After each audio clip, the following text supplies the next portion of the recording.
A girl was sitting in the garden and said that she had a wonderful dream that night that she had died. The guy sitting next to her said it was nonsense. In response, she asked him not to talk like that in the palace. The guy said that maybe the dream was a prophetic dream and asked her to tell him more about it. He believed that the girl was a fortune teller, and he, though not an oracle, would probably make the girl feel better. The heroine said that the oracle, it is just a legend, invented by the royal family to raise the authority. Many believed in it, but no one knew the truth, so the guy called the dream a delusion. The girl asked her interlocutor to be a little more cooperative. In response, he laughed and said that it was just a waste of his precious time. In any case, this dream seemed very strange to the girl. She looked at herself from the outside for a long time, and, it seemed, the soul left the body. In the dream, there was only darkness around the heroine, but the noise of the surf was heard, and next to only the very man who was now sitting across from the girl. The guy said that if this were true, he would have been labeled a princess killer and arrested. The girl laughed and said she'd like to see that, as the master of the magic tower was arrested by the royal guard. The guy thought that his interlocutor was only daydreaming about how he was drowning in problems. The girl thought that in public, you should always wear a mask, and when she was with him, she just wanted to be herself. The guy said that she was her and had the same muscles and bones under her skin. He asked the girl not to worry because he had no reason to kill her, which meant no one would arrest him. The guy said that often some specific actions lead to some specific outcomes. The wind was developing the girl's hair. She looked mysteriously and said that he himself called her a fortune teller, and it would be great if she really had such power. The heroine pondered that if she could see into the future, the first thing she would do would be to find out if this guy across the street could fall in love with her. His name was Adrien. The guy said that if she was going to talk about the subject, he'd better go, and left. The girl asked him not to leave, to stop and look at her. Adrien turned, hoping the girl wouldn't order him to fall to his knees in front of her. He was not a royal knight, but the all-powerful master of a magical tower. The heroine spoke of being an ordinary person. Adrien thought that this was not true at all, because she was bowing before her as the heiress of the great power of the north, the reincarnation of Ingram. But the girl wasn't talking about status or the opinions of the others, but about the fact that the guy was so interested in her. The heroine tried to explain that she had always liked different special things. The girl took Adrien's hands and reminded him of a recent dream in which she was on the verge of death, but was not afraid at all because he was beside her, and looked at her with eyes resembling the light of the moon. In the dream, Adrien leaned over the girl so that she could thank him, and from that moment the girl wanted only him and followed him everywhere. But the guy only went further into the darkness. The heroine blindly followed Adrien's back in the darkness, in which she could not see anything else, except the sea, in which suddenly fell a star. This guy was the greatest magician. The girl thought he knew exactly the end of this story. The heroine asked him to answer her, even if it was after her death, even if only for a day or a minute, whether he could love her. The heroine recalled a moment from her childhood, where she ran through a field of flowers and picked her father a bouquet, hoping that he would like it. This girl's name was Asha. It was time to go home, and on the way the girl saw a raven. She rubbed her eyes, and when she opened them again, it turned out to be a man. It was unclear what he was doing in such a place. Asha hoped that this guy would not die. Looking closer, the girl found out that the man was crying. She came closer to him and began to wipe the tears from his eyes with her little fingers. The guy stood up abruptly, and the girl bounced away from him in horror. He called her name Rose and tried to touch her, but the girl started screaming and ran away. The stranger watched where the little girl ran. Asha ran down the slope toward town. After reaching home, closing the door behind her, the girl crouched on the floor to catch her breath. Hearing that her daughter had come, the girl's father came out and started yelling at her. He asked where she was all this time. The man told her to clean the house. Asha answered that she wanted to pick flowers on the cliff. The drunken father, holding a bottle of alcohol in his hands, continued to yell at the girl and reproach her for finding time to play, but not to clean the house. The man told his daughter to keep order. Their house was very dirty indeed. Bottles and dirty dishes were scattered everywhere. Asha was cleaning the floor, and her father told her that she was still the same cheeky and useless girl.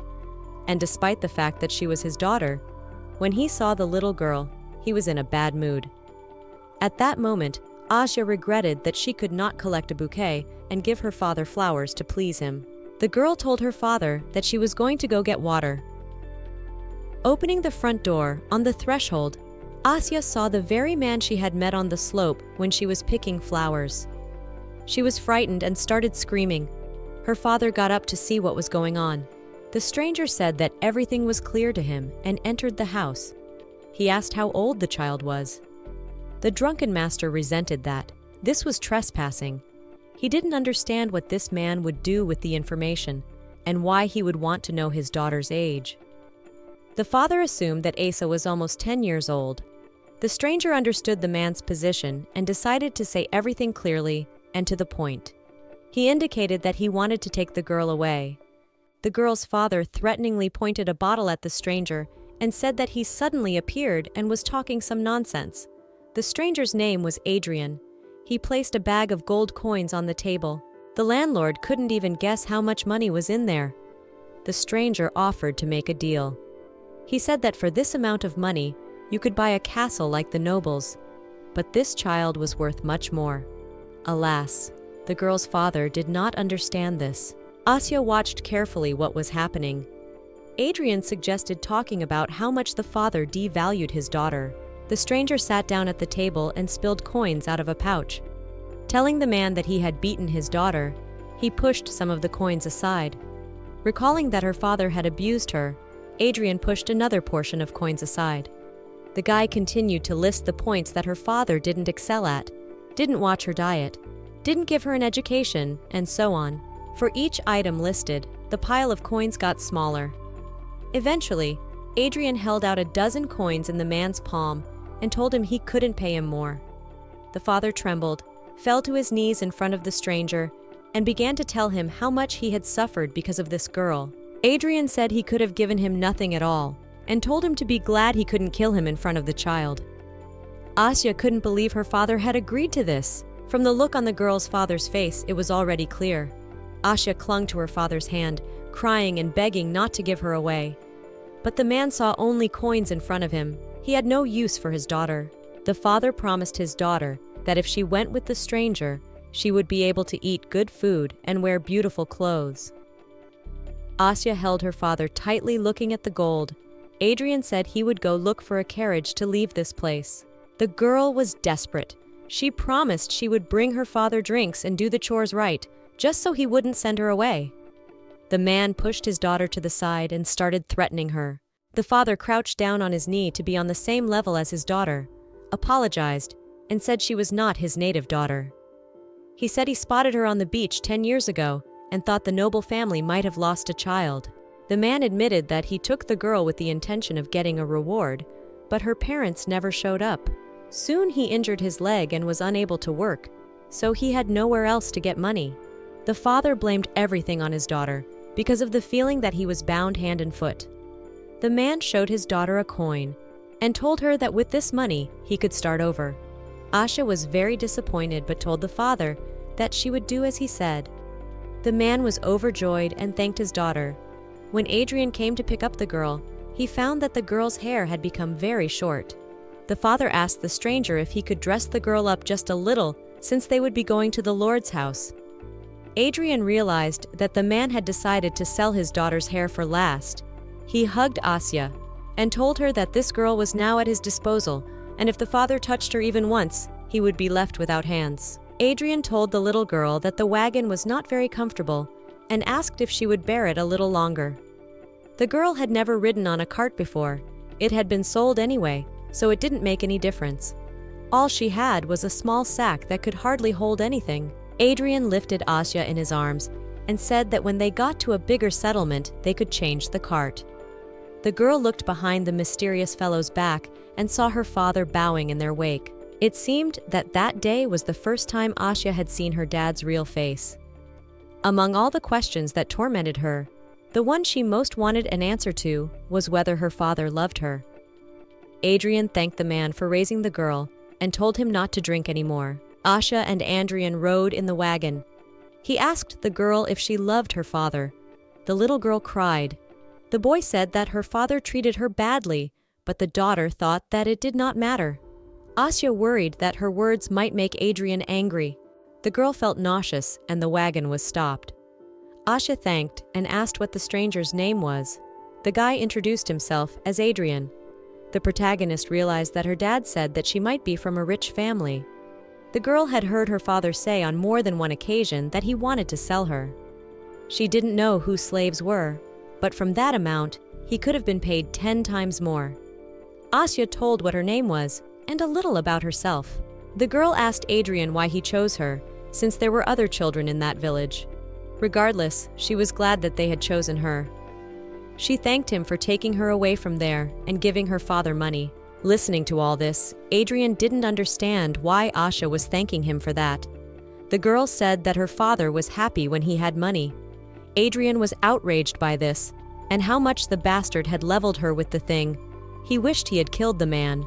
The girl was scared, but Adrien reassured her and told her that he wasn't angry at all, and he would explain to her now where they were going. They were headed for the Karancia mountain range. It was the only road to cross the prairie. Karancia is the neighboring country of Naramas, but it would be more correct to say it is more like a dominion separated from Koldragen than a country. On the border of prairie, there is a village called Liza. Listening to Adrien, the girl fell sweetly asleep. The boy wished her pleasant dreams, and they continued on their way. Asya and Adrien arrived in the town. The guy told them that this village was on the border of the steppe, so it was always full of travelers. The town was not prosperous, but there were a few good inns there. Adrien told the little girl that, for starters, they would buy her some clothes. Looking at the dress in the window, the girl felt embarrassed. She hadn't seen anyone around in clothes as old as hers. The embarrassed child said she didn't have any money. Adrien was surprised and said that of course he would pay. Asya was worried that now she would owe even more. The little girl shouted that it was okay, and she really didn't need new clothes. Adrien asked the little girl what she would change into. The girl replied that she would wash everything as clean as possible. The guy asked what she would wear while the clothes were drying. Asya did not know what to answer. Adrien took her by the hand and dragged her to the store. The child thought in horror at the pile of mounting debt. Arriving at the inn, Adrien ordered them each a room and lunch. The employee told them to proceed to their room. Asya walked behind them and reflected on the fact that they never bought clothes. As they entered the hotel room, the girl marveled at how beautiful the surroundings were for such an inexpensive price. She even thought that they had only come to admire this room, but to live in another. The girl was about to go further, but Adrien threw the little girl into the room and told her to rest. The guy promised he'd be back soon. Asya sat on the floor and pondered what she had heard. The little girl hoped that Adrien would return, but instead of him, a maid came into the room and said that she had brought water for the bath. She offered to help the girl wash herself. Asya still wasn't sure if this was her room.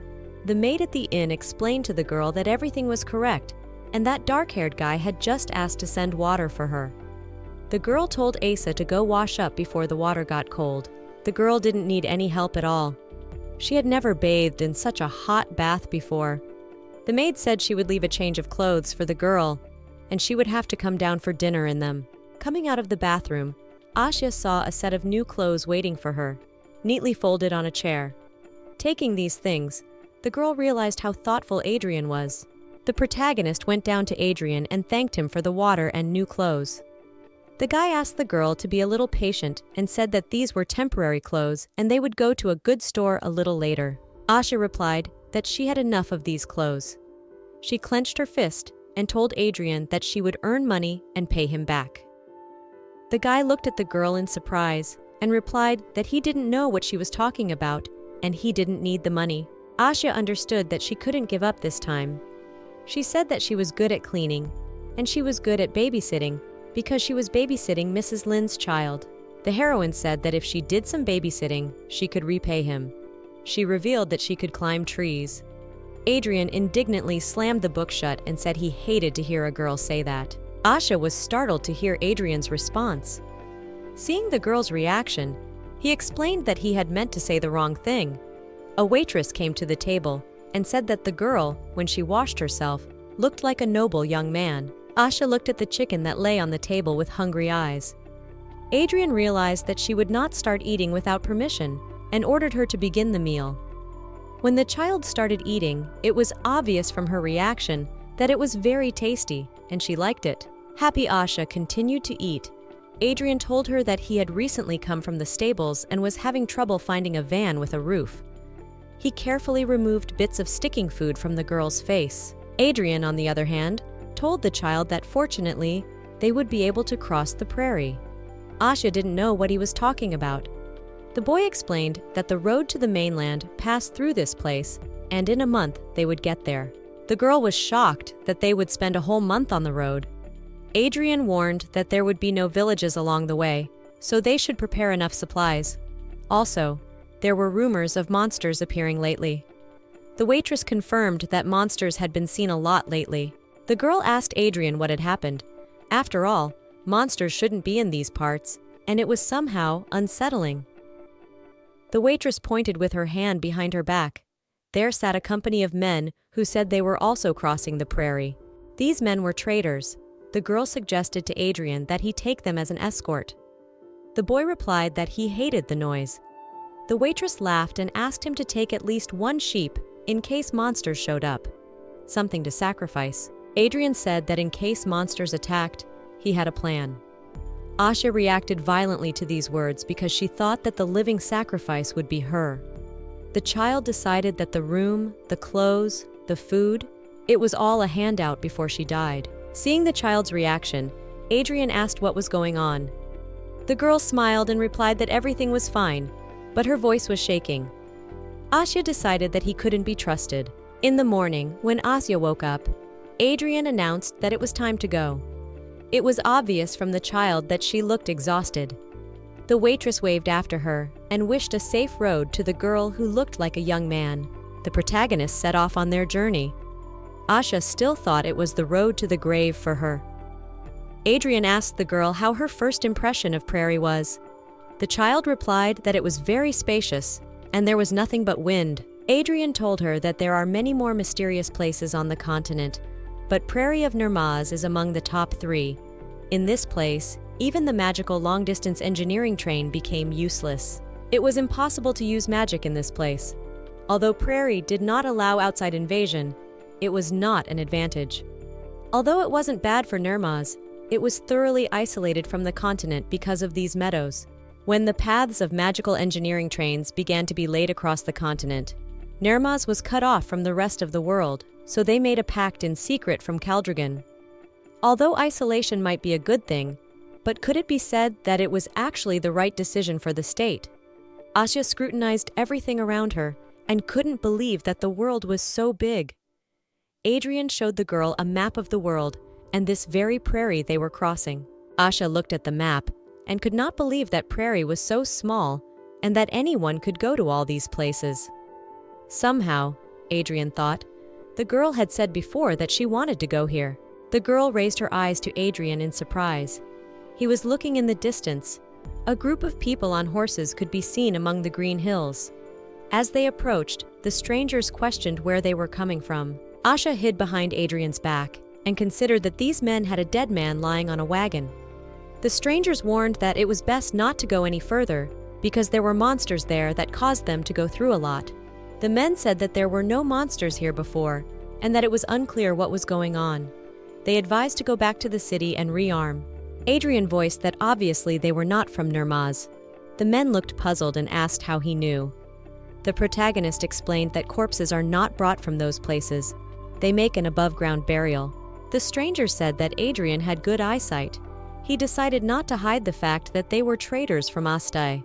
Nirmaz was famous for its leather goods. The men told him that they had gotten into trouble trying to get on the trade route.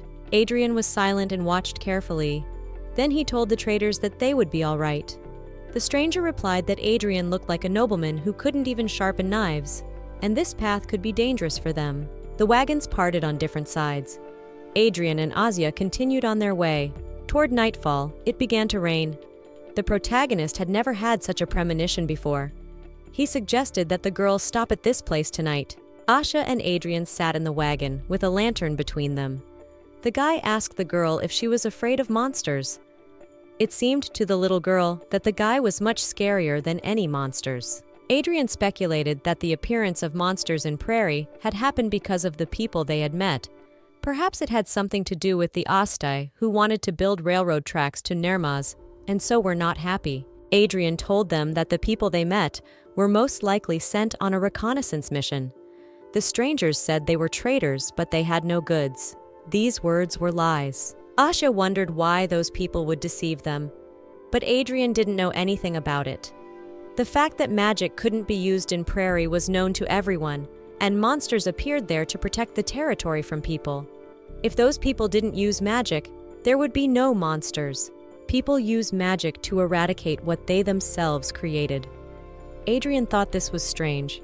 He had promised Asa that she would be safe, and he was not to be feared. Adrien looked out of the wagon and said that the rain would end soon, and they would be on their way in the morning. Now it was time for bed. The boy asked Asha not to listen to the sounds outside, ever. The girl was shivering and asked why one should not listen to the sounds outside. Adrien replied that it was to keep one's sanity. Adrien was asleep. Asha lay in the wagon, listened to the sound of the rain, and looked up at the ceiling. The girl reflected on the fact that there were no wagons or horses along the way. She realized that Adrien had reached the village when she first met him. The girl tried to understand why this man had come here and taken her. She didn't want to die and tried to focus on just that. Suddenly, the girl heard someone outside the wagon calling her name. The child became scared. It seemed like she wasn't supposed to hear it. The voice outside was repeating her name again. Asha listened and realized that this voice was familiar to her. It was her father's voice. The girl started calling for her dad. The voice said that it was really her father and called her to go home. He said that money meant nothing because she was not around. Asya was glad that Daddy had come back for her. She looked at Adrien and thought that he knew her father would come back for her, so he told her not to listen to the sounds. It seemed to the protagonist that she didn't have to listen to Adrien. The voice kept calling Asha's name. She got out of the wagon, trudged through the field of daisies, and called out for her daddy, hoping he had come to rescue her. The girl saw a glowing silhouette in front of her. Suddenly she realized that it was not her daddy and rushed back to the wagon. The little girl was scared and cried. Asya ran across the field, but she could not find her way and did not understand where she was going. Asya shouted Adrien's name loudly. At that moment, there was thunder and a cracking sound. Adrien was hovering above the ground, his eyes glowing red and lightning bolts bursting out of his hands. With his magic power, he placed Asha in a transparent ball. The girl couldn't believe she was seeing a wizard in front of her. She remembered her father telling her that he saw the wizard on the field, and he instantly moved the mountain and turned the sea into a desert. Asha realized that it was definitely not a man. Adrien had called out to the girl, but she could only see her father in front of her, threatening her. The magician ran up to Asya and tried to bring her back to reality. The girl was very scared. Realizing what was happening, Asya started apologizing and saying that she wasn't going to run away. Adrien repeated that he couldn't lose her again, especially now that they had barely met. The mage hugged Asya tightly. Adrien cried and told the girl that he thought he had lost her forever. Asya was shocked at these words. She said that all this was happening because she was to be sacrificed and given to the monster to be torn apart. And if she escaped, it would turn out that her father had been paid for nothing. Adrien couldn't believe the girl was saying all this. He explained to the little girl that it wasn't like that, and that's not why he took her away. Guy said it was all to make her happy. He asked her not to worry because the coins, they're nothing. Adrien was ready to swear many times that he would give even the whole continent just to have this girl here. The little girl had only one question. She wanted to know the reason. The mage answered that so much she was important to him. Asha realized that they had known each other for only 2 days, and such a thing could not be. The girl explained to Adrien that she is not such a good person as he imagines. The guy held out his hand to the child. She put her small palm in it. Adrien admitted to the girl that he had been asked to do this. He couldn't say who exactly asked. However, he explained that this someone valued Asha very much. the mage had to protect this child. The little girl looked down at Adrien and said that she had nothing to give in return. Seeing the mage's reaction, Asha thought he was angry and closed her eyes out of fear.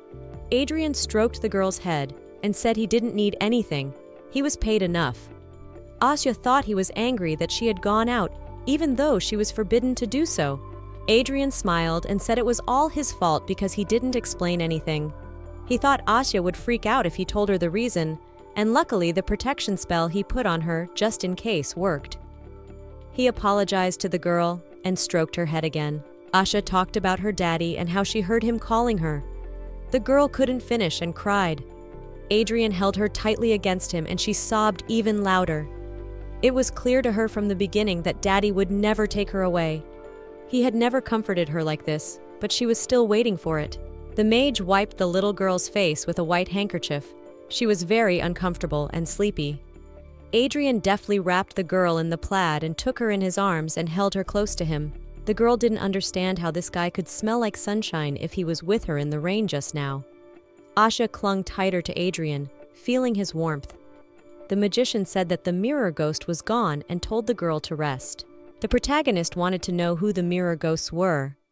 Adrien told her that this is the name of the creature she met at night.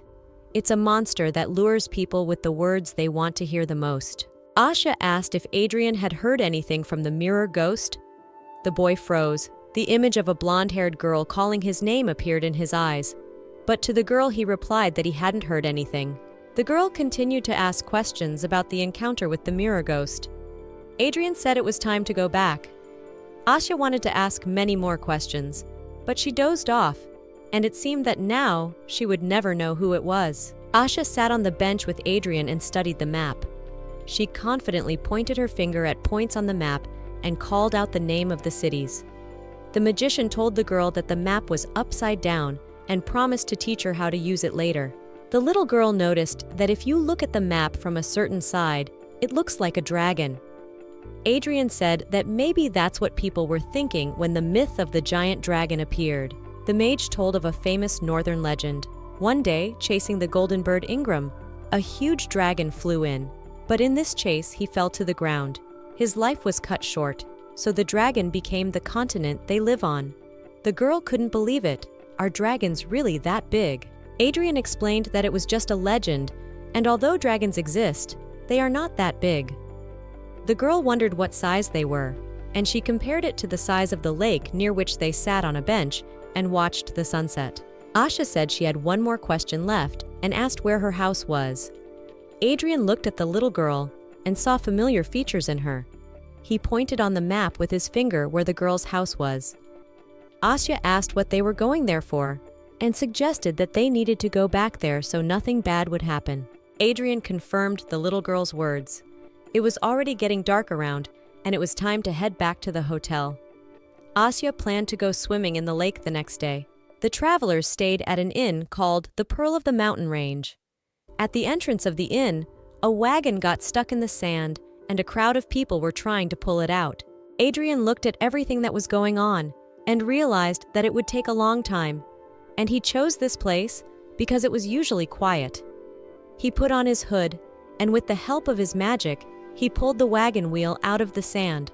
The people were happy that they were able to resolve the situation so easily. Asha asked how Adrien used magic. He replied that he had woken up about 10,000 years ago and could now do magic. Asha and Adrien sat on the terrace. They had a beautiful view of the mountains and the lake. A girl came up to them and asked for a moment. The magician asked her to leave and told her that she was very disturbing. The girl said he was the one who helped pull the wagon, but Adrien denied everything. The stranger said that her father-in-law was also a wizard, and that's why she recognized magic. It became obvious that this woman was the owner of the wagon. The girl said that, unfortunately, they had gotten into trouble when their father-in-law wasn't around. She said that even the famous scholars of Aste could not conjure without auxiliary tools, and asked Adrien where he had studied and where he lived now. The stranger said she just wanted to thank him for his help and offered to have lunch with him. Adrien sternly replied that he hadn't done anything to be thanked for, and that should be the end of their conversation. The girl was embarrassed and looked at Asya and called the girl cute. Adrien said that she was his niece, and if she was done with her questioning, he would appreciate being left alone. The stranger explained that her child was the same age as the girl. A red-haired boy was hiding behind the wagon owner's skirt. When he saw Asya, he approached her and said that next year he would enter Ephranger and become a great wizard. The stranger and the child left, and Adrien said it was disgusting. Asha asked what Ephranger was.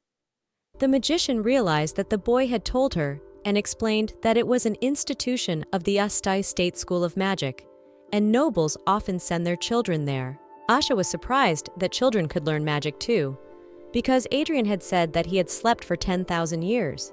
The magician explained that it was hidden, but even people without magical abilities can learn something. The boy told Asa that he was going to study next year. She wanted to go to study magic too. The girl asked Adrien if he was happy when he was learning magic. In response, she heard that no, he was never happy. Adrien and Asha went to the clothing store.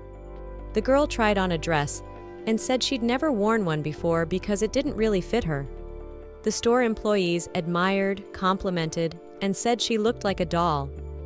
The little girl had beautiful blonde hair, and the store workers explained to the girl that now many people come on vacation, so they prepared so many outfits in advance. The girl learned that the lace on her dress had been delivered specially here from Astai by air. The girl looked at herself and the dress.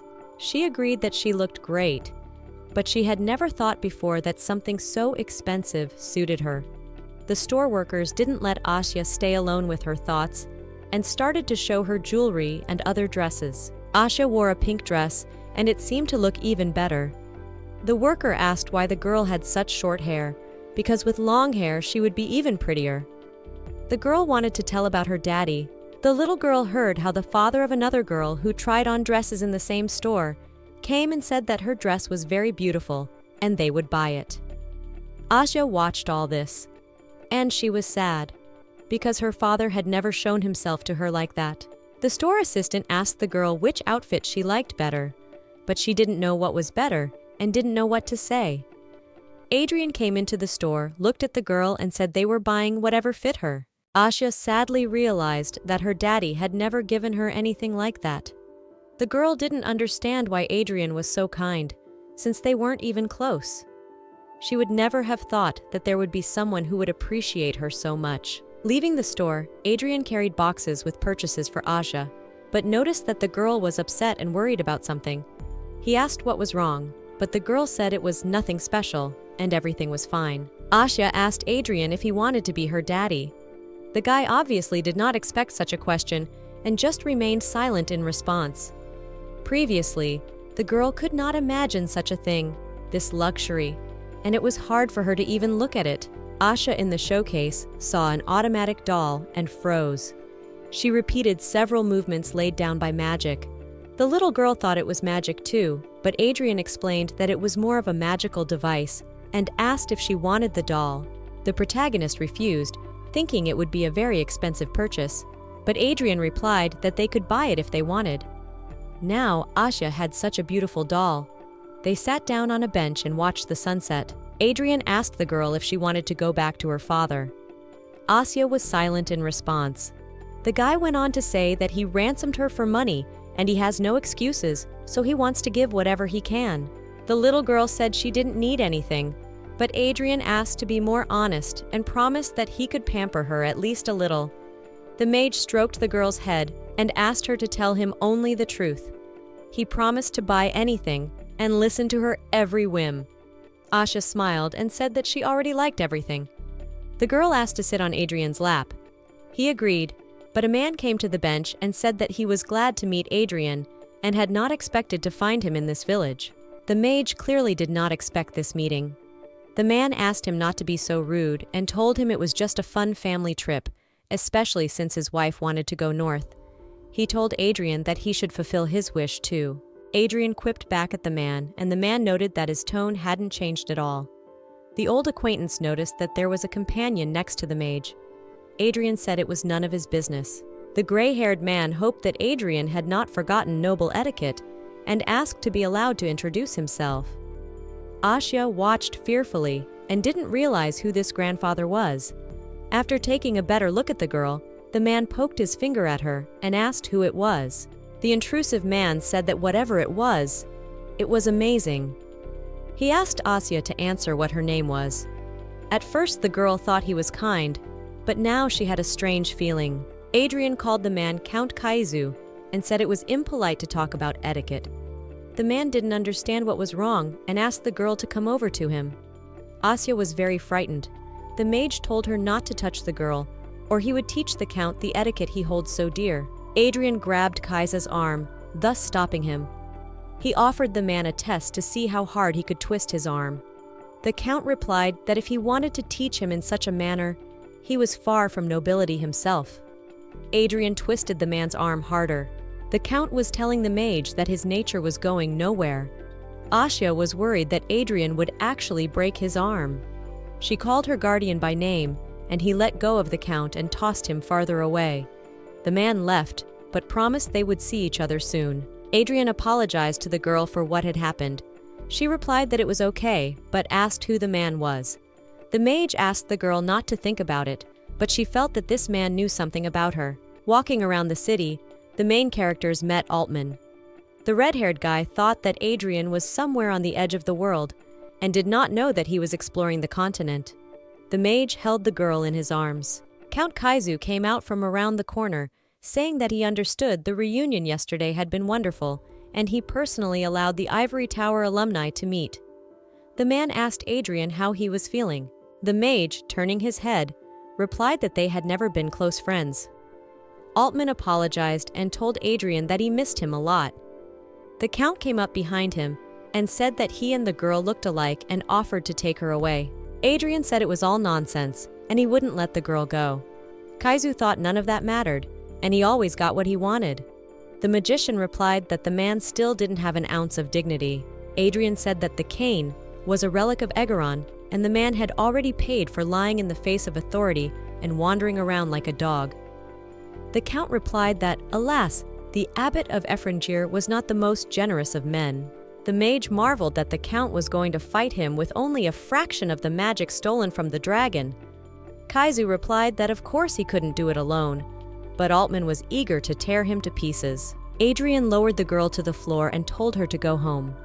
She was to be met there. The mage promised Asha that he would go after her. Droplets of some red liquid that looked like blood flew onto the child. When Asha opened her eyes, a boy with a lantern in his hand was standing over her, asking if she was all right. The girl's mind replayed the last events that had happened before she opened her eyes. The boy gave his hand to the protagonist and she stood up. Asha asked the stranger where Adrien was. In response, she heard that he hadn't arrived yet and should be back soon. The girl still felt awkward talking to her peers. The boy asked how the trip went. Asha didn't understand whether he was asking about the trip across the prairie or about her vacation. She replied that everything was interesting and good. The young man with the lantern said they had to go and the old man was waiting. The protagonist asked the boy if he knew who she was. The young man replied that of course he knows she is a star. The girl was surprised by this answer and said that her name was Asha, and followed the boy. The children came to the house and knocked on the front door. Asha asked where they were. The boy answered that it was a wooden house. At that moment, the door opened and an old man came out. The girl introduced herself and said that Adrien had sent her. The man once again asked what the girl's name was and resented Adrien for not thinking at all what he was doing. Asha thought they had come to the wrong place. The old man leaned closer to Asha, looked at her carefully, turned around and went into the house, asking why they were in the north. The girl looked at the open door and did not understand what was going on and whether she could enter, for she had not heard his permission. The old man was indignant that the girl did not come in and asked if she was going to stay with the forest bugs. Asha entered the house. The man in front of her put a cup of milk and told her to drink it. The protagonist did not think that this was a good time to drink milk. The girl told her that she did not know where to start, but she felt that Adrien was in danger. The old man replied that he had a hunch that Kaizu and Altman had been following him. Then an argument started and they fought. He asked the girl not to worry about it. The old man said that Adrien had sent her here so she wouldn't see violence. This mage was so powerful that compared to him, those two were like little children. Asha speculated that this man might have been Adrien's teacher. The old man replied that he was no teacher because he was already old and couldn't even use magic. Asha was very surprised by his words. The man offered to demonstrate, and in the same second, an eye appeared in his hand. The old man said that it was a magical tool, as if a magical eye was implanted in the body and it was innate. Everyone was surprised, as they had never encountered such a thing. Asha was frightened by all this. The time was late. It was time to go to bed. The old man said that there was a vacant room. The boy replied that it was dirty and Asya could not sleep there. The man became indignant that the young boy had to clean the room and called him a useless servant. The old man continued to resent that the room should have been cleaned and said that these boys only knew how to talk. He turned to a boy named Prem and said that Asya would sleep in his room. The old man asked the boy to make sure he would clean the damn room tomorrow. Prem took Asya's hand and told him that his room was on the second floor. The protagonist remembered his name and said goodnight to the old man. On the stairs, she looked back and saw the man sitting by the fireplace and pondered aloud that they were so similar and what Adrien was thinking about. Coming into the room, Prem gave the girl her pajamas and wiped the blood from her face. The boy could see that Asha was worried about something. He put his palm to the girl's cheek to calm her down. The children settled down in bed. Prem asked if the light should be turned off. The young heroine replied that she was scared. The light remained on. Asya lay in bed for a long time and could not sleep. The doll was broken, and the girl was worried whether Adrien would be able to fix it. The main character got out of bed, opened the window, and holding the doll in her hands, sighed sadly. She missed Adrien, looked outside for a long time, but he did not return. Asha woke up in the morning in bed without Prem and realized that he was already gone. There was a doll lying next to the girl. It looked like it wasn't working anymore. Asha went down to the kitchen and saw the old man and Prem sitting at the table. There was breakfast on the table. The girl was greeted and invited to the table. Asha wondered if Adrien had come, but he was still not there. The protagonist did not understand what the old man was reading. It was like some big book. Prem had asked not to read the paper during breakfast. The girl didn't know what a newspaper was, and it was explained to her that it was a collection of everything that happened in the world printed on paper. The girl was shocked that such a thing existed. The old man could not believe that this child had never heard of newspapers. He handed the girl a news summary and told her to read it. Asya took the newspaper in her hands, turned it over several times. It became obvious to everyone that the girl could not read. The protagonist blushed and did not know what to do. She felt a sense of shame. Prem, seeing the girl's reaction, promised that he could help her learn the letters quickly. The old man thought that the house would turn into a kindergarten and told the children to talk less. Asha thought there was too much food. The owner of the house told the girl that she was very thin, and even if she grew up, she would still be the size of a squirrel. Asha walked through the forest. It was a beautiful sunny day. Birds were singing around. The girl thought she should have gone for a walk with Prem, but he disappeared as soon as he ate, and she wanted to go for a walk. The main character came to a huge glass greenhouse. The girl looked inside. It was very beautiful. She had heard before that glass was very expensive, and everything around was made of it. As she looked inside, she saw Prem. He also told her that these flowers were called daisies. He also showed the girl a cactus. It was a southern plant, and only grew on the peninsula of the growing moon. Remembering the map of the mainland, Asha realized that the peninsula of the growing moon was very far away, and asked how this plant could be here. The boy answered that it was grown with magic. Also, with her help, anything was possible. Growing southern plants in the north with magic is very easy. The girl remembered Adrien again. Prem noticed that Asha was sad. She asked if he knew Adrien. The boy replied that he sometimes shows up here, but leaves quickly. Asha said that even though her grandfather told her not to worry, she was still nervous that Adrien might have been injured during the battle. The boy said that everything around him was created by him, and even this garden. The protagonist looked at the greenhouse and everything in it. The girl thought that Adrien was indeed a great wizard. She realized that Prem was trying to reassure her. The boy offered to sit down to rest. The children sat down at a table with a large number of flowers around it. Asha held in her hands her doll, which Adrien bought for her. The girl said that the doll had broken on the way and it would be great if it could be repaired. Prem asked for the doll. Taking it in his hands, he explained that there was nothing wrong with the spell and that it had just run out of power because of the blow. So he needed to pour it in and it would work again. Asya wondered where she could get that power. The boy explained that the power can be taken here and is everywhere. Asha replied that she couldn't see anything. Prem asked the girl to close her eyes and explained that this power can only be felt. The protagonist closed her eyes, but never felt anything. Prem told the girl, in that case, to take his hand, and she could feel this power through him. For a moment, Asa thought that the boy was just laughing at her, because even holding his hand, she felt nothing. Suddenly, the protagonist felt as if she had been electrocuted. She jerked her hand away sharply and asked what it was. Prem told her that it was the power. Asha realized that the doll could be repaired simply by injecting power into it. The girl wondered if she could do it. Prem took the doll with one hand and Asha with the other.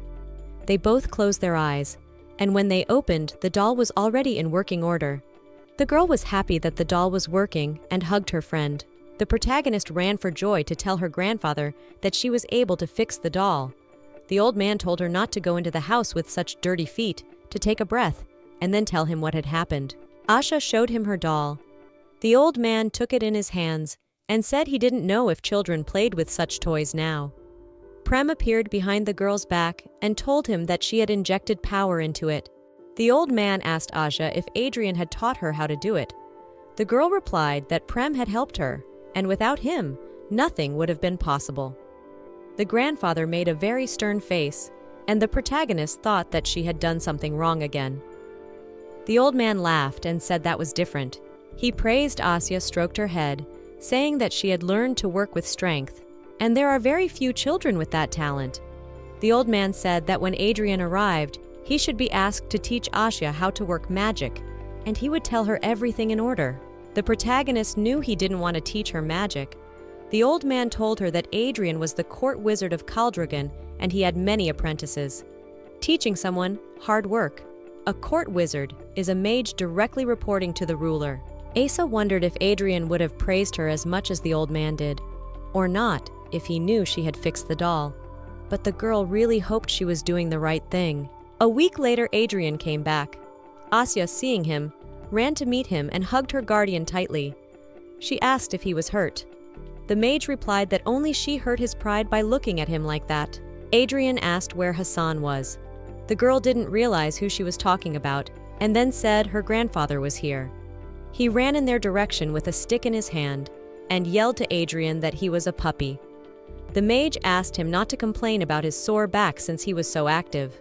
The old man told Adrien not to change the subject and asked how he did it, where the girl exactly like her came from, and pointed his finger at Asha. Hearing this, the girl remembered Count Kaizu saying the same thing. She wanted to figure out who she looked like. Adriana lowered his gaze to the floor and said he would tell it later, and now was not the time yet. The mage took the girl in his arms and carried her into the house. Asya pondered why he never answered Hassan's question. There was so much she wanted to ask, but she thought it was better to do it later. The old man sat at the table reading the newspaper. Asya sat across from him, while Prem cooked bacon and eggs. Adrien went down to the kitchen. Hassan asked if he was going to eat. The mage sat down at the table, for he was very hungry. Asha turned to Adrien and said she had something to show him. The girl held out a doll in her hand. The magician was glad that she had kept it and realized that it was a toy that the girl liked very much. The protagonist said that the doll was broken, and she infused the doll with power and thus repaired it. Adrien's mood took a sharp turn for the worse, and he told the girl that she shouldn't have done that and clutched the doll tightly in his hand. He promised that next time he would fix it himself and buy her anything she wanted. There was no reason to use magic unnecessarily. Asha went up to the bedroom, jumped on the bed, covered herself with a blanket. She tried to understand why everyone uses magic and she can't. The child the girl had met at Lake Arendon, Prem and Adrien, all knew how to use magic. The old man said the girl had talent. Prem entered the bedroom, lifted the blanket the little girl lay under, and saw that Asha was crying. She hugged the boy and said she didn't know what she had done wrong. She heard back that she hadn't done anything wrong, but that Adrien was just scared. Prem put his arm around Asya. She realized that she needed to learn something. The girl thanked for the support and said she would ask Adrien about everything. Asha left the bedroom and went to the kitchen. She heard a conversation between the old man and Adrien, who was saying that he made someone suffer eternal pain so they wouldn't die soon. The girl stopped and overheard the conversation. The grandfather said that Count Kaizu must be sick too, and said that the remnant of Edaron had brought something strange. Adrien said she looked for it, but it looked more like a toy. The mage asked the old man how Asha learned to control the power and use magic. The old man replied that he didn't know, and she did it on her own. She wanted to fix a doll or something. Adrien was surprised that no one had taught her how to use magic. Grandpa turned to the magician and asked where he found a child that looked like her. Adrien replied that he couldn't say. The old man said he could buy a new doll. He didn't even need to use magic, but the girl wanted to fix it herself. Adrien replied that Asa didn't need to know about magic, no matter how talented she was. He wasn't going to teach her. The girl just didn't know anything, and it was enough that she was happy now. Hassan resented that Adrien wanted the girl to spend the rest of her life in the highlands playing with toys, not learning how the outside world worked and having no friends. The mage replied that the outer world was horrible, and there was no need to know about it. The old man wasn't sure if Asya felt the same way. Adrien said he didn't know how different the world she lived in was from hell. Hassan shouted indignantly that it wasn't for him to judge that, and still asked where he'd found the girl. The mage said he found her in the northern part of Nirmaz, and there was a retired mercenary near her. The old man said it was a village, and he wasn't surprised he didn't even know the name. He realized that the girl was very smart, and thought that Adrien could be a good teacher for her. But the mage had no intention of teaching her magic. Besides, the girl didn't even know how to write. Hassan was happy for Adrien and asked how he was going to raise the girl if he was going to adopt her. The mage replied that he didn't have to submit to the system. The old man pounded his fist on the table and called his interlocutor an idiot. Hassan said that the day had finally come in his life when he had called the Ivory Tower wizard an idiot, and Jay said that when she grew up, she would go to school and learn a lot. Adrien thought there was hardly a better teacher than the Ivory Tower wizard. Hassan talked about friends, and that if she met a man she liked who would want to marry him. Hassan asked Adrien what he was so proud to agree to, because even when the time came, he couldn't be sure he would spend it smiling like nothing had happened. The old man believed that Adrien thought of Asya as a future lover and brought her with such intentions. The protagonist continued to eavesdrop and watch what was happening. Adrien grabbed Hassan and said that he should know when to joke and when not to. The old man called the magician still young. Holding Hassan above the floor by his clothes, Adrien turned around and saw Asha standing on the steps watching everything that was going on. He asked the girl how long she had been standing there. The little girl didn't realize if she needed to run away now. She replied that she didn't want to eavesdrop. Hassan told the little girl that there was nothing to be afraid of, and that this guy was terminally ill and would die if he said a kind word. Adrien let the old man go and apologized to the girl for having to see all this. The magician asked Asha if he could talk to her. The three of them sat down at the table, and Adrien asked how much she had heard. The girl replied that she had heard everything, starting with the story of the murder. Asha asked if it took a lot of money to learn how to use magic. Asya really wanted Adrien to teach her magic. She promised that she would work hard to pay the tuition. She may not earn money now, but she would definitely start later. The magician replied that paying the tuition, it's not a problem. The protagonist said if money was not the problem, she would cook and clean the house. The girl was confident that she could handle it all. Adrien said he wouldn't force her to do it. Asha promised to do whatever Adrien asked and begged him to teach her at least the basics of magic. The mage explained that the problem was different. The girl said she wanted to learn too, She knew she could and asked for permission to learn. She promised to work hard, to do her homework without procrastination. Adrien stopped the girl and told her that this was how the whole night would go. Crossing his arms over his chest, Max said that if she really wanted to learn, then he would agree. After all, he had promised to fulfill any of her requests. It was pointless to take back his words now. Waking up in the morning, Asha ran to the kitchen. Prem stayed asleep in the bed. Adrien, seeing the girl, noticed that she woke up early. The protagonist asked what it smelled like. The mage said it was roasted ground coffee dissolved in boiling water. It was hard to find in the north, but Prem had somehow gotten it. Adrien held the cup up to the girl and she noticed that the coffee was black as tar. Asya tasted the coffee and said it was bitter. She didn't think she could love the taste one day. The guy said it was supposed to be so bitter. The main character pulled Adrien by his shirt and asked when classes would start if they could start now. The magician replied that there was no need to rush, as the sun hadn't even risen yet. He told the girl to wait here. Asha felt sad, because she thought she would start learning magic right away. She had waited so long for this day. The main character's mind was filled with memories of how her father resented that the girl wanted to learn, because they did not have enough money even for him to buy alcohol. Adrien and Asya went outside to start their lessons. The guy had never seen the girl so happy before.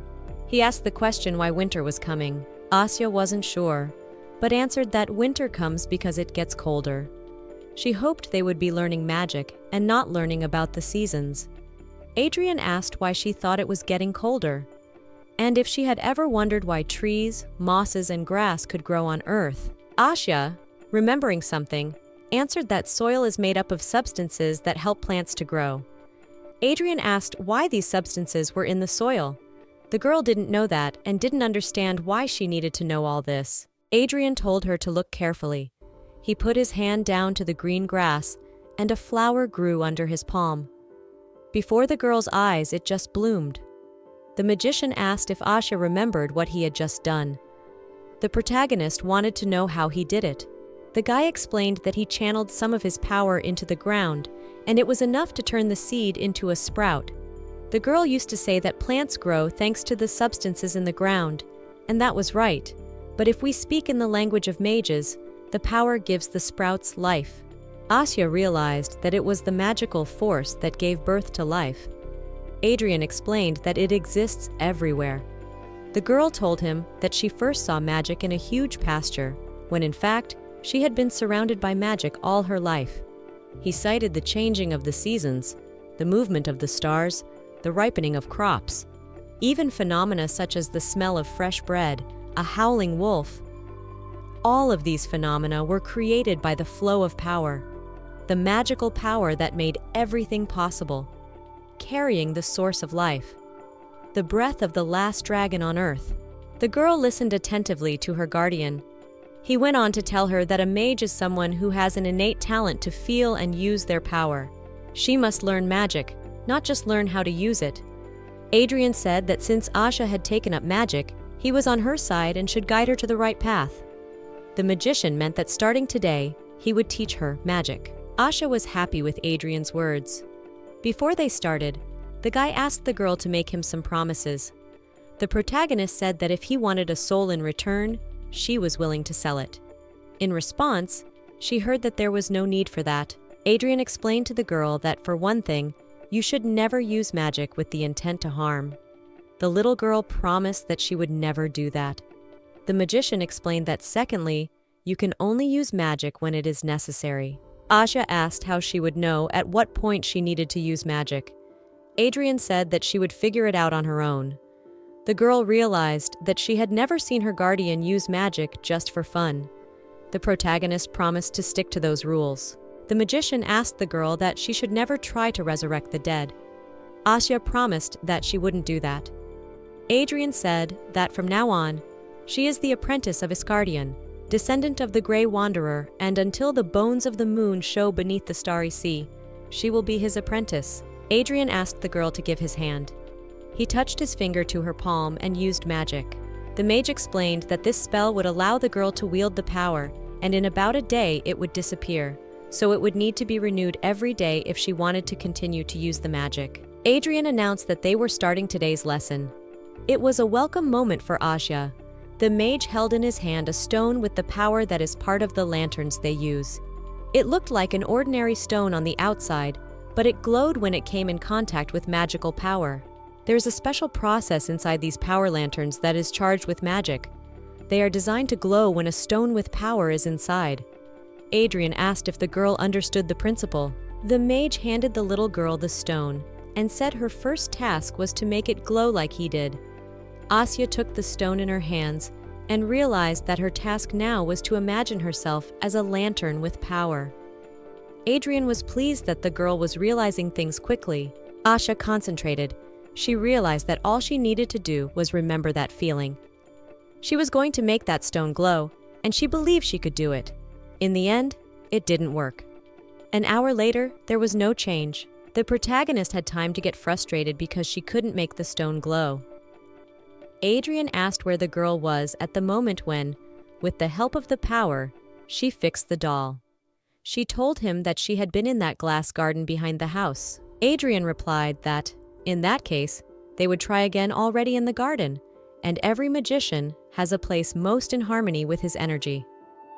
They came to a glass greenhouse. The mage was surprised that the girl had found this place earlier, for it was located far from home. Entering the garden, Adrien told the girl to try again. She took the stone and tried to figure out what the difference was, because all that had changed was the location. The little girl didn't remember how she did it or how it felt at that moment. Asha realized that that doll was the first thing she liked. She really wanted to fix it. And then she felt a tingling sensation in her palm, something shapeless, weightless. It poured out like a liquid, but at the same time it rose upward. After a few seconds, the stone glowed. Asha was very happy that she had succeeded and called out to Adrien, but he didn't react the first time, as if he was thinking about something. Turning his attention to the girl, the mage saw that the stone was glowing.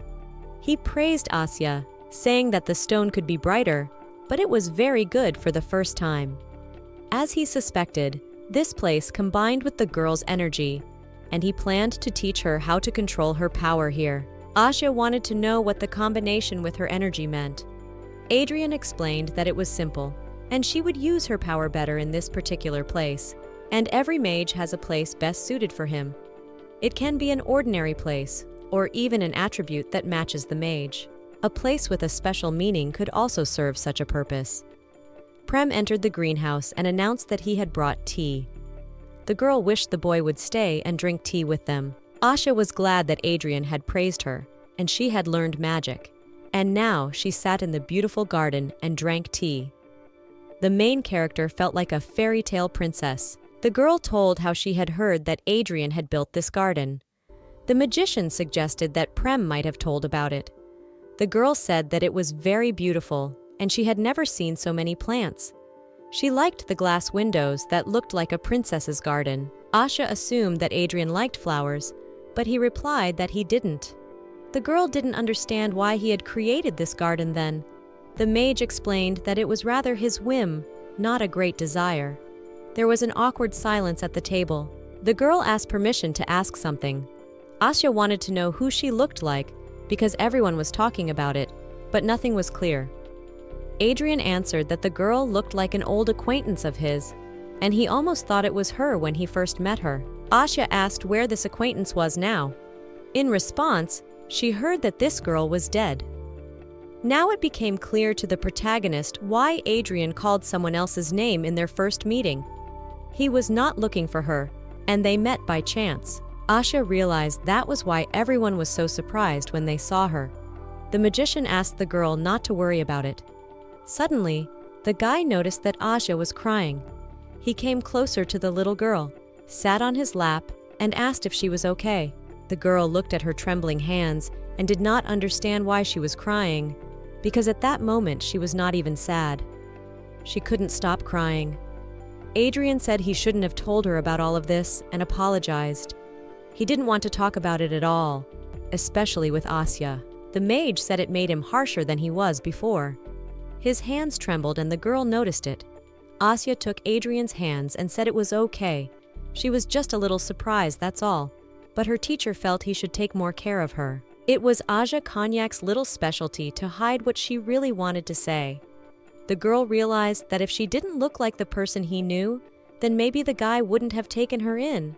After this conversation, there was a rule between Asha and Adrien not to bring up the subject. The girl had never seen her guardian so agitated before. While having lunch, the mage noticed that something was bothering the girl. As Asha expected, everything would be fine if she pretended not to know anything. The girl replied that today was class, and she was thinking about what she could learn. The main character looked very happy. Adrien got up from the table and said that he would teach the girl something new today. He told her to come to class at noon. Now they would have their own study room. Asya promised to be sure to come. Opening the door to Adrien's room, the girl expected to see a large library, several tables, and a warm atmosphere. But in reality, it was a cluttered room, with stacks of books, with a lot of dust and very dirty. The girl froze at the door, and Adrien asked if she would come in. He was at that moment sitting at a table and going through some papers. Asha inquired if anyone had come in here. In response, she heard that no one had come in and the mage was alone. Adrien asked the girl to wait for a minute. He wanted to find the automatic flag pen. He looked around the table but still couldn't find it. Asya, looking at the mess in this room, said she would clean up the place. The mage replied that this was the most perfect setting, so there was no need. In the end, the automatic pen with the flag was not found. Adrien hoped it was somewhere in the studio upstairs and wanted to go look for it there, but decided to leave it alone for the day. The mage leaned over to the girl and asked her how she used the spell. Asha showed her palm and the fact that the spell was almost gone, along with the mark on her hand. She told that her practicing in the glass garden had some success. The girl said she could feel magic without letters, but felt as if she were closed behind a transparent wall. Adrien said that all her senses were correct, and the spell he had written for her created a channel between the spell and the power in the atmosphere. Even an excellent magician couldn't use magic without spells. Adrien said that today he would teach Asha the magic mostly used by northern mages. He couldn't write everything individually. The mage showed Asya a sheet of notes. She couldn't read it, for it was an unusual language. Adrien told her that it was ancient writing from the ivory tower. Usually they use the expression to memorize a spell. The girl asked if she could use magic at any time if she rewrote what was written in this letter many times. The magician said that all spells are disposable, and once used, they lose all their functions, like a ticket. The girl had to rewrite the spell to memorize it. Adrien handed Asa blank sheets and a quill, telling her that this was her homework for the day. He promised that he would gradually teach the girl a combination of methods, but first, they needed to rewrite this ancient writing. The mage said that if it was hard to use a pen, she could write with something else. The girl asked when she would be able to use magic without drawing at all, since Adrien used magic without a spell. He explained that in his case, it was a bit different and could be considered an exception. Asha proudly showed Adrien that she had rewritten the whole thing. He praised her, said she had done a good job, and asked her to pay attention to her handwriting next time. The girl asked if she could play in his room before bedtime. The magician didn't mind. Asha saw some kind of device standing by the window and covered with a white cloth. Adrien told her that it was a research device that worked with magical power. It helped to see distant objects better. The special glass that reacted to the magical power played a role in improving vision. Adrien removed the cloth from the device. The girl asked how far she would be able to see using this device. The magician replied that it was possible to see the stars. Asa was very curious. She leaned closer, and Adrien showed her the northern star called Asita. After looking up at the sky through the device, the protagonist replied that it didn't look as good as she thought it would. Adrien said that the quality was directly proportional to the magical power of the wizard. With the girl's magic level, she couldn't see that star clearly yet. Asha realized that she would see better when her magic power improved. Adrien pointed his finger out the open window and pointed to the star Alton, which was perfectly visible without the device. The mage explained to the girl that it appears briefly in the north in early summer and then disappears. In the south, it is considered the brightest star. The girl realized that stars are seen differently in the north and south. Adrien told her that they see a completely different sky, and in the south, the laws of time are also calculated differently. After sunset, around midnight, Alton would appear, and as he floated across the sky, it seemed as if a misty haze covered the whole world.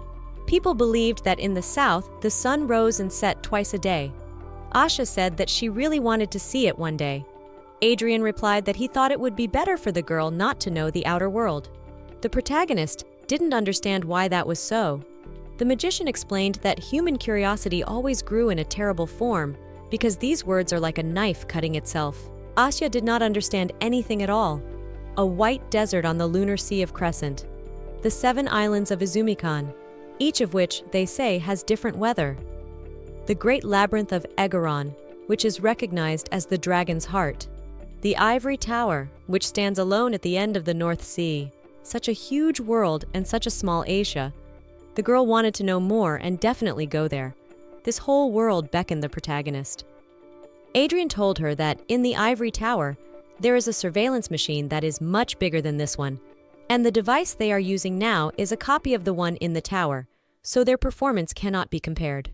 Asha asked why such a thing was located in Ivory Tower. The mage said that it is now known as the Tower of Magic, but it was originally built for the purpose of making observations because the Ivory Tower mages have yet to find Ingram. Writers have described Ingram as a man with an unshakable spirit. Lyric scholars sometimes compared him to a curiosity for the taboo, an attraction to another country, a yearning for the unknown. No one knew the details, but it was impossible to disagree that everyone was drawn to the place they wanted to return to. So they gathered in different places and just watched, looking at the sea over which the golden bird had once flown. Prem entered the room and rubbing his eyes told Asa it was time for bed. She took the boy's hands in hers and said goodnight to Adrien. The mage stared wistfully out the window at the starry sky. Asa thought she understood what Adrien was thinking then. The protagonist was sure that he definitely missed the departed Ingram. When they got to the bedroom, Asha suggested that Prem read together for a while before going to bed. The boy said it was too late, but the little girl really wanted to read, and he agreed. The children read a story about how a huge dragon lived on the backside of our world.